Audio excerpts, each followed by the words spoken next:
just leaving work. Fucking noises. Just finished my fourth week of this speed testing I'm doing. I did that, so I did 5 trials, 10 metre trials like I normally do. It's really weird because my best sprint is always the first one. Fuck knows why. I think it's because I'm not trying. Come on, mate, help me out here. So with my first sprint today, I equalled my PB, and then the subsequent 4 trials I did after that were, to be fair, they didn't better my PB, but they were all within 0.07 seconds within the PB, or you could say 7/100ths of a second,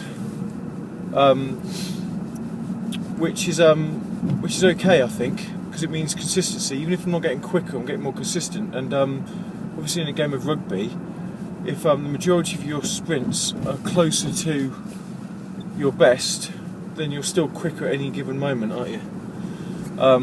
It's not conditioning, so we know fuck all of that. I think I'm just getting more consistent, but not an awful lot's changed in my testing, so I wouldn't expect myself to get naturally faster, other than the fact I'm sprinting more.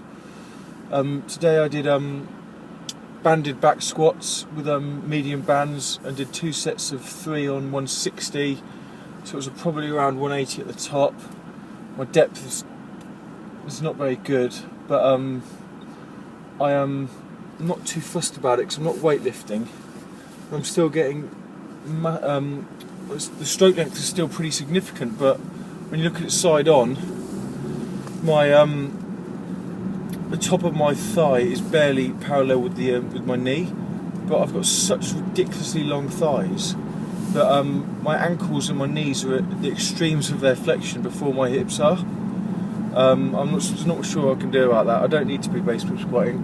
When I do, I lose my back tightness and my legs go floppy, and I just literally use bounce out the hole, and that's good for weightlifting. That is good for weightlifting because you just get more numbers, but you've got to think about the pursuit of what you're doing and not necessarily the result. The process is going to get me faster, not just getting bigger numbers up any which way. Because I could just Olympic squat, bounce out the hole, and only turn my muscles on halfway through the squat, which is no point.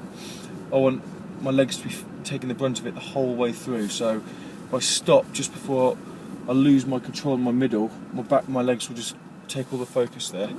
I then went into my sprints. I actually complex heavy back squatting with sprints today. I did some potentiation. I haven't done that before, and there's a fine line between too little rest between the squat and the sprint, which can be fatiguing, so I gave it at least 4 minutes. Then went into power cleans, and they were average. I did 120, but it wasn't very good. I've got this thing going on where when I get my knees out the way of the bar, they slingshot and lock out before coming back through into the double knee bend. That's something I used to do when I was in the early days of my weightlifting, and Clockoff told me when he went to a seminar that means that you've got weaker legs compared to your back and your middle and your hips, which is interesting. But I know when I concentrate on my legs during the first pull, this thing doesn't happen. I keep my knees bent, so I'm sure he's right. I then did broad jumps, and increased my 3 broad jump distance by 25 centimetres, which is solid. And I'm going to have a rest for the rest of the week, actually, because I'm feeling flat, and it's my 4th week, and I don't feel like I want to train, which is a bad sign, which means I'm getting tired. So I'm going to take it easy. Might just have 2 days off and then start again Thursday, Friday. So alright, bye.